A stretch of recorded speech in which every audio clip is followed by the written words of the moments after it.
Livre des Actes des Apôtres, chapitre 1.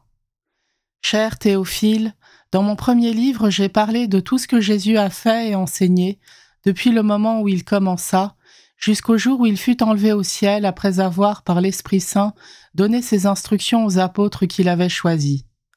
C'est à eux qu'il s'est présenté vivant après sa passion. Il leur en a donné bien des preuves, puisque pendant 40 jours il leur est apparu et leur a parlé du royaume de Dieu.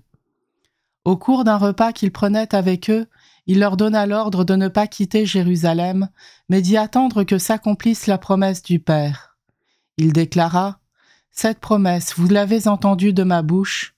Alors que Jean a baptisé avec l'eau, vous, c'est dans l'Esprit Saint que vous serez baptisés d'ici peu de jours. » Ainsi réunis, les apôtres l'interrogeaient : « Seigneur, est-ce maintenant le temps où tu vas rétablir le royaume pour Israël ?»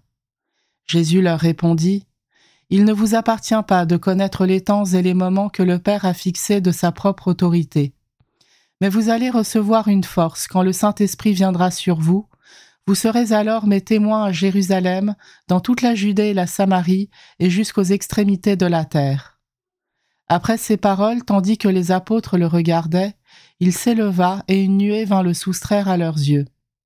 Et comme ils fixaient encore le ciel où Jésus s'en allait, voici que devant eux se tenaient 2 hommes en vêtements blancs, qui leur dirent : « Galiléens, pourquoi restez-vous là à regarder vers le ciel ?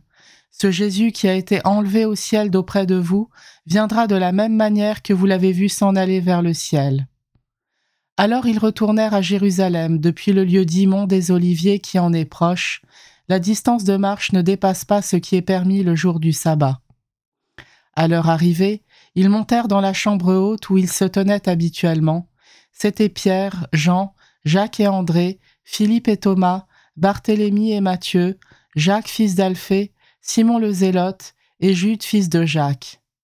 Tous d'un même cœur étaient assidus à la prière, avec des femmes, avec Marie la mère de Jésus et avec ses frères.